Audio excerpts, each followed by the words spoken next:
Olá, sejam bem-vindos a mais um programa Maturidade. Esse que vai ao ar pela Rede TV, às sextas-feiras, ao meio-dia e aos domingos, às 11 horas da manhã. Participem, pois esse programa vai procurar esclarecer suas dúvidas sobre o nosso envelhecer. Envelhecer bem e com saúde, e também te ajudar a enfrentar as dificuldades. Juntos, vou deixar meu WhatsApp para vocês enviarem as suas dúvidas e me ajudar a fazer este programa. Saibam que a Rede TV é a primeira a ter um programa voltado aos idosos. Isso mesmo, parabéns à Rede TV e parabéns para todos nós. Assim, falando de envelhecimento, possamos ensinar também o amor e a preservar a nossa dignidade. Hoje tenho aqui a doutora Vanessa, minha convidada, para nos ajudar a entender como, com o envelhecimento, podemos permanecer com nossas memórias intactas. E aí, doutora Vanessa? Eu sou médica geriatra, faz uns 15 anos, e eu atendo algumas casas de repouso, né? Já trabalhei em algumas clínicas atendendo a população idosa, e é com imenso prazer que eu venho aqui trazer informações, trocar ideias, porque tudo que nós conversamos sempre vai acrescentar para mim e para quem está me escutando também. Queremos muito saber muitas coisas, mas uma delas que nos está afligindo muito ultimamente é sobre o esquecimento.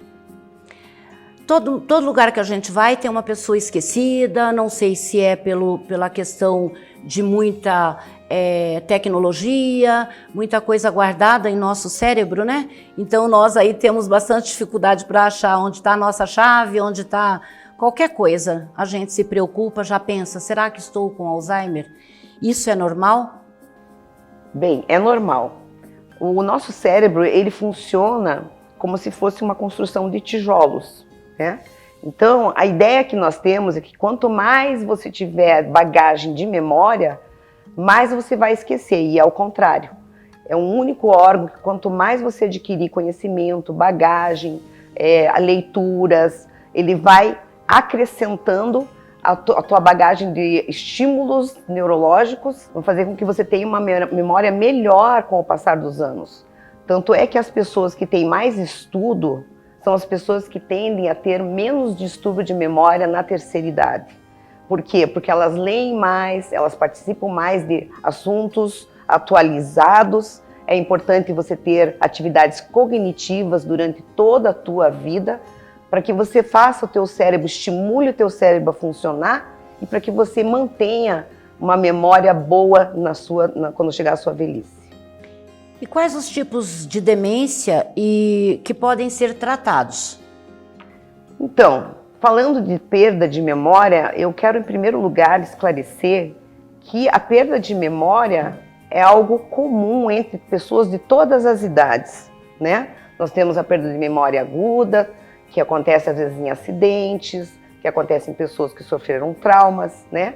E tem a perda de memória que é crônica, que ela é de uma evolução mais prolongada, mas que não necessariamente vai se classificar como uma demência. Por quê? Porque é muito comum no dia a dia você estar fazendo alguma atividade e cair num esquecimento. Eu esqueci de pagar uma conta, eu esqueci de ligar para alguém. Isso faz parte do convívio do ser humano, porque principalmente hoje, como nós temos muita informação na internet, notícias, né? Então é natural que você não consiga durante o dia desempenhar todas as atividades que você tinha se programado para fazer pela manhã.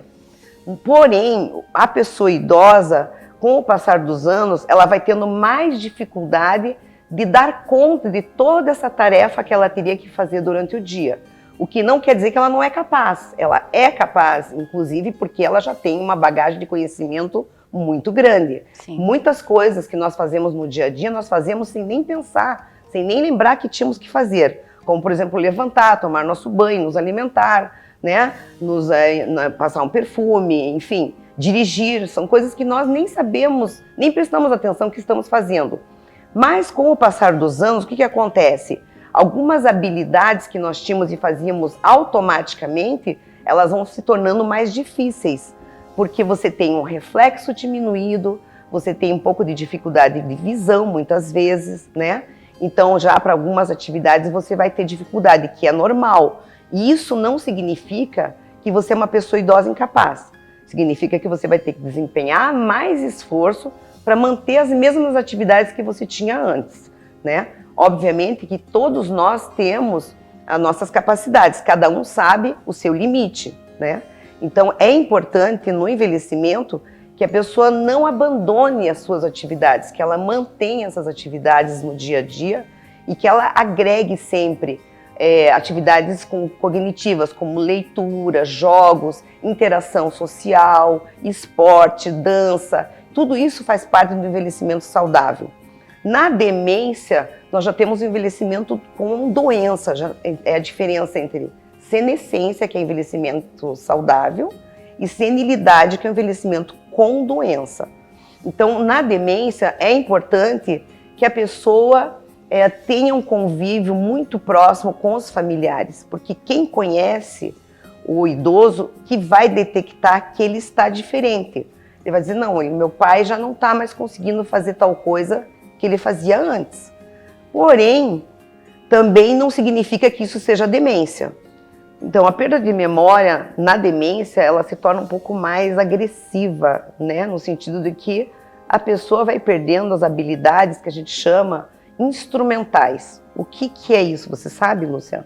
Não, não sei. Então, nós temos atividades que são as básicas do dia a dia e temos as instrumentais. Instrumentais é pegar um telefone, anotar um recado, né? Ligar um aparelho de televisão, fazer uma gravação. São coisas que exigem mais, que a pessoa tenha mais conhecimento tecnológico. E essa perda na pessoa idosa com demência é evidente. É uma das primeiras coisas que a pessoa começa a apresentar. Tá, o idoso, ele percebe que ele está tendo essas falhas de memória e procura o médico, ou a família percebe isso e com o tempo ela acha melhor então levar ao médico para que esse médico faça o diagnóstico correto? Como que funciona? Normalmente o idoso percebe, porque nós estamos falando de uma demência inicial. Então ele tem ainda noção de que ele percebe que ele já não está tendo mais o mesmo desempenho que ele tinha outrora. Porém, muitos idosos fazem aquela coisa da negação, eles não admitem que eles estão com essa inabilidade, e aí acaba tendo que a família mesmo levar esse paciente até um médico especializado para fazer exames e detectar se realmente já é um começo de demência ou se é algo que você pode tratar, que não é a demência, como tem outras causas de esquecimento que não a demência. Existe aquele problema também que o familiar pode encarar isso como uma falha da idade, como uma coisa normal e deixa passar, sim, né? Sim. Então, quando chega ao extremo, né, que a demência já está instalada e que a pessoa já não reconhece a outra pessoa, qual é a preocupação da família? Então, quando a pessoa chega numa idade avançada, já com uma doença num grau mais avançado, nós médicos e toda a equipe, né, que atende essa pessoa, ficamos com a mão um pouco atadas, porque já não existe algo. Nós temos o cérebro, ele é formado por células neurológicas, os neurônios, certo? Então, com o passar da doença, você vai perdendo a quantidade de neurônios que traz essa informação para o seu cérebro. Então, se houve perda, porque a doença já está avançada e é uma célula que não se regenera, existe uma pouca chance dessa pessoa regredir e ter uma melhora do quadro. Então, quanto mais precoce o tratamento, melhor. Tá. Quantos ou como é diagnosticado a demência? Quantos tipos de demência existe para que o médico esclareça o familiar ou até mesmo a pessoa que está procurando, né, a si próprio? Então, as demências elas são classificadas basicamente em 4. Tá? A mais comum é a doença de Alzheimer, que todo mundo hoje, quando fala assim demência, já fala que é Alzheimer, né? Sim. Sendo que existem outras causas de demência. Existe a demência vascular, que é aquele paciente que já tem um aporte de oxigênio menor no cérebro, seja por doença arteriosclerótica, seja por um vasinho entupido, um tumor, um aneurisma.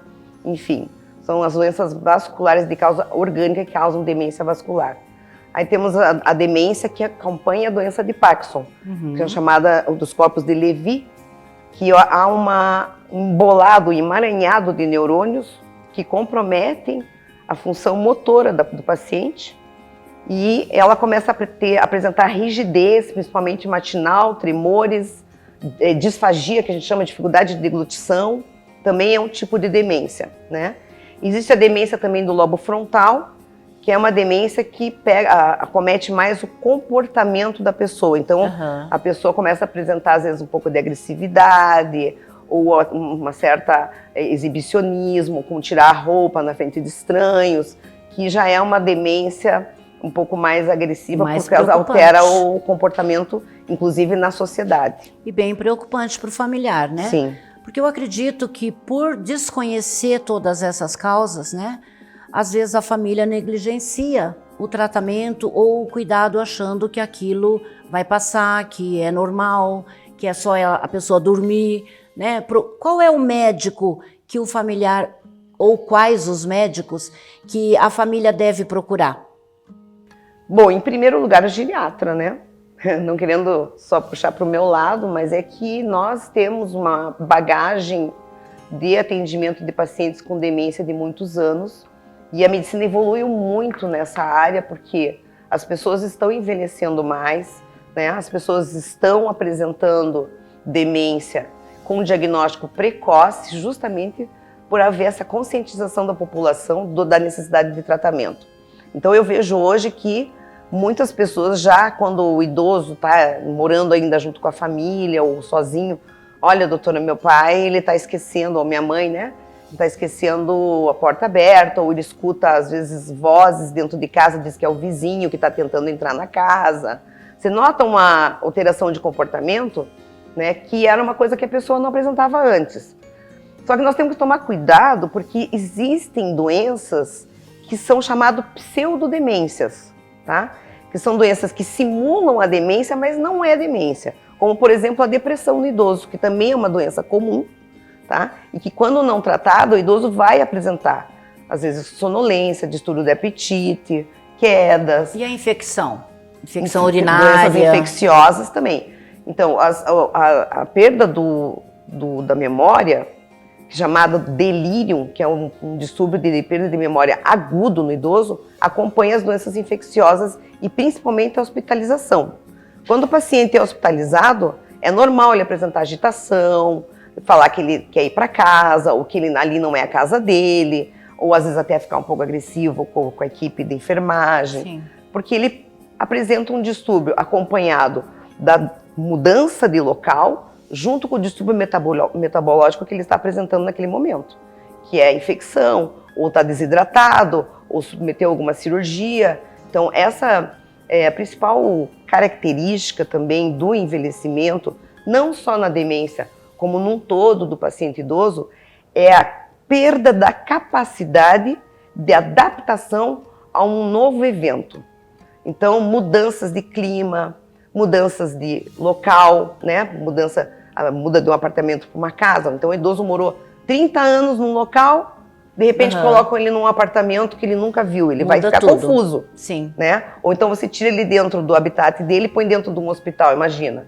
Ele vai ficar confuso e vai ficar agressivo. Você acha que o familiar ele tem condições de cuidar, de observar tudo isso? Porque nós sabemos que além da doença já instalada, existem outros pontos, né? Então é classificado lá que primeiro grau, segundo grau, né? E nós sabemos que vai até terceiro grau aí, ou não sei como que vocês colocam isso.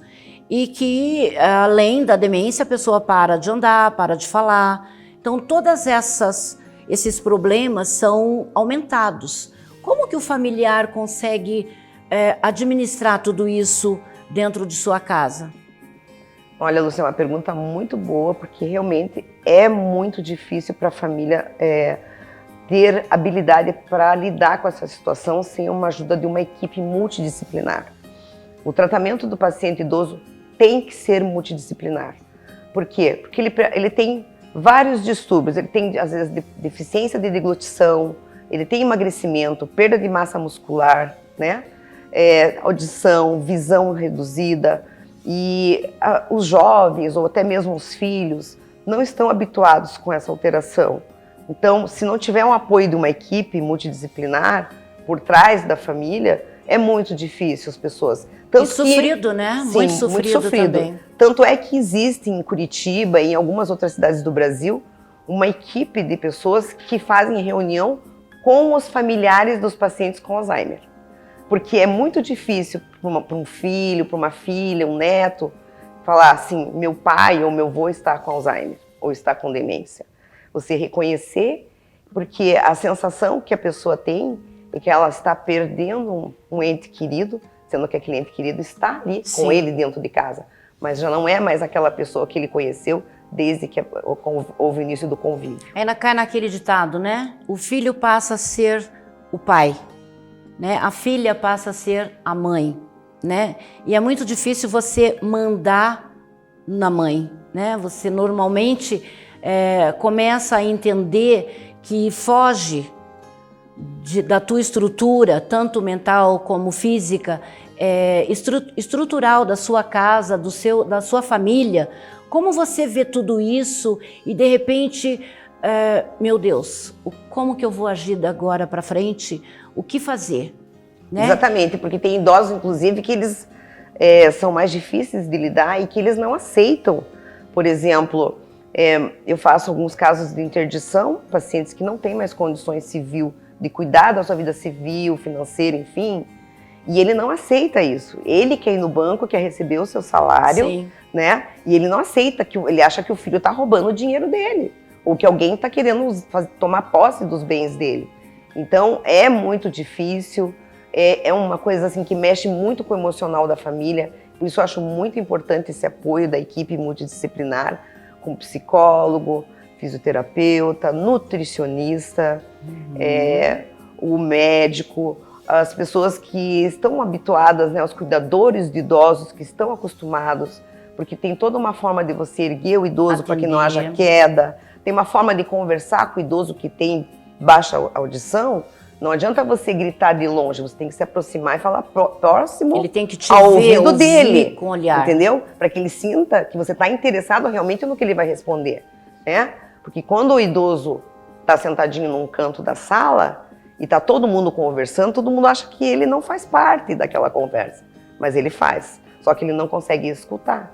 Então nós temos que prestar atenção em tudo isso e valorizar, né, trazer o idoso para participar, continuar participando das conversas da família, da parte social, estimular ele a ter convívio com crianças, com animais, fazer alguma atividade, ter um centro de convivência da terceira idade, porque ele vai conhecer pessoas que têm problemas semelhantes ao dele, né? Tudo isso faz parte do tratamento, porque hoje a gerontologia, que é a ciência que cuida como um todo do idoso, tem essa visão da importância não só da família, mas de como essa socialização do idoso é importante no tratamento dele. Tá, então quer dizer, você acaba também cuidando do familiar, né? Não só daquela pessoa que está procurando uma geriatra, mas também ajudando psicologicamente essa família que está sofrendo, que a sociedade cobra muito, né? Porque você fez isso, porque fez aquilo, mas o contexto da história é muito importante. Então acaba o geriatra também sendo um psicólogo da família. Sim, né? Sim. E como você se sente sabendo o quanto você pode e deve ajudar a pessoa que te procura? Eu me sinto muito feliz, porque eu já tive, você bem sabe, né, Lúcia, pessoas com Alzheimer na minha família, foi um choque muito grande. E então a gente aprende, nós, mesmo quando você tem informação médica ou científica, quando você tem que enfrentar o problema, você se sente perdido, você não sabe o que fazer. Então você também tem que procurar ajuda. Ninguém é melhor do que ninguém. Então, eu nunca esqueço a história de uma paciente minha que ela viu toda a família combinando que eles iam fazer um passeio no dia seguinte, né? E aí ela levantou cedo, se vestiu, E antes de todo mundo levantar, ela estava pronta. Uhum. Aí todo mundo levantou, tomou seu café, se arrumou e viraram para ela e falaram: ó, mãe, a tua comida está na geladeira. E pegaram e saíram e foram fazer o passeio. Entendeu? Isso, assim, é uma coisa que é muito, muito, assim, chocante para mim, porque todos nós vamos envelhecer. E nenhum de nós quer ser esquecido, porque Exato. está idoso, né? Então, essa participação da família no acolhimento do idoso, mesmo que ele não esteja morando mais com a família, que ele esteja morando numa instituição de longa permanência, ele tem que ser trazido aos domingos, participar dos almoços da família, Com os certeza. aniversários, né? Fazer a socialização é muito importante. Eu acho que se sentir útil já é um grande passo, né? Você foi útil, você é útil, você tem uma história para contar, você tem emoções a participar. Então, quando você consegue contar para os seus netos, bisnetos, aquilo que você já foi, a primeira coisa que você escuta isso é no seu tempo.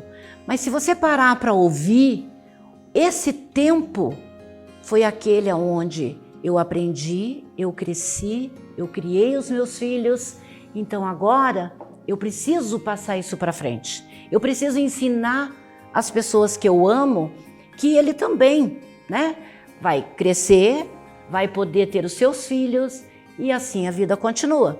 Então, envelhecer hoje, num país como nós estamos encaminhando aí para grandes números, né? Nós estamos aí falando de milhões de pessoas no Brasil que já estão na faixa aí dos 60 anos, estão chegando ali, né?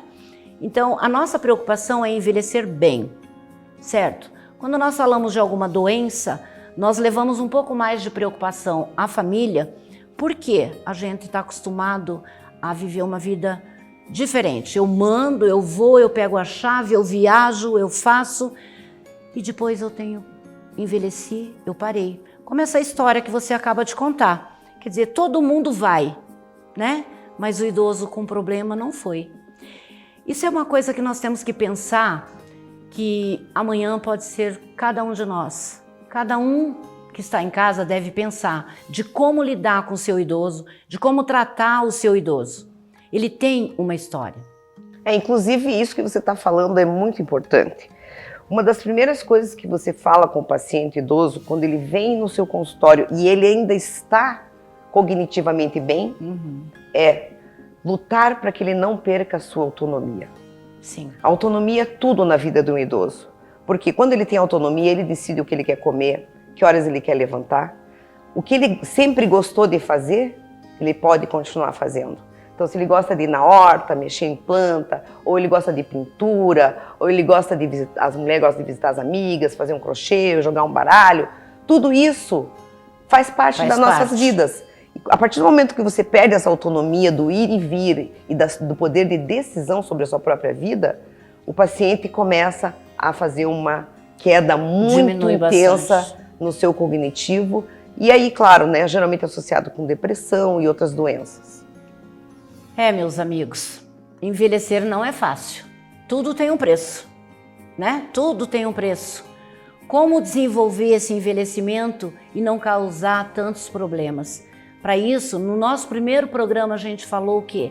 Falamos de exercício físico. Hoje nós estamos aprendendo que leitura, amizades, sair para tomar um café com as amigas, esquecer um pouco da aposentadoria. A aposentadoria é consequência, né?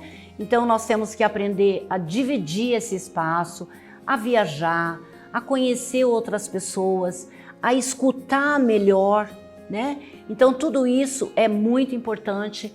E olha, Vanessa, eu adorei a nossa conversa. A nossa conversa foi brilhante. Eu tenho certeza que o pessoal de casa amou a aprender mais um pouquinho como envelhecer e como cuidar do seu envelhecimento. Então, doutora Vanessa, eu não posso deixar você ir embora antes de fazer uma pergunta que eu garanto que todo mundo lá em casa tá doidinho para fazer. E eu vou fazer, tá? Ok. Com quantos anos eu devo me preocupar? Ou começar a me preocupar? Na verdade, é uma pergunta bem difícil de responder. Por quê? Porque se fôssemos considerar que a partir dos 30 anos nós já estamos começando a caminhada do envelhecimento e da maturidade, você poderia começar já uma prevenção nessa idade. Porém, lógico, né? Nós esperamos que todas as pessoas nessa idade estejam em plena saúde e que não precisem procurar um geriatra.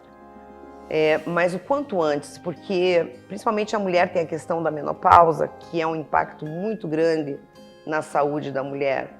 Não que seja uma doença, é uma fase normal da vida da mulher. E o homem a andropausa. Então essa queda hormonal interfere também na questão da disponibilidade da pessoa no dia a dia, na sua habilidade, na sua disposição. Então, eu diria assim, a partir dos 45 anos já é uma idade boa para iniciar uma prevenção para que você venha a ter um envelhecimento saudável. Que bom, adorei conversar com você. Se você quiser, pode se despedir dos nossos amigos de casa. Então, pessoal, é um prazer estar aqui falando com vocês. É um assunto que realmente eu sou apaixonada. Eu vivo isso no meu dia a dia e quanto mais eu conheço os idosos, mais eu me apaixono. A gente porque percebe, eles têm né? o idoso tem muita coisa, muita bagagem para trazer para nós e para nos ensinar. Então, para mim, é que é um prazer. Eu fico à disposição. Pessoal, uma pena ter terminado o nosso programa, mas eu aguardo vocês na sexta-feira, ao meio-dia e no domingo, às 11 horas, aqui pela Rede TV. Não esqueça, eu estou aqui te esperando, tá? Nas redes sociais também e no meu telefone. Muito obrigada, até mais.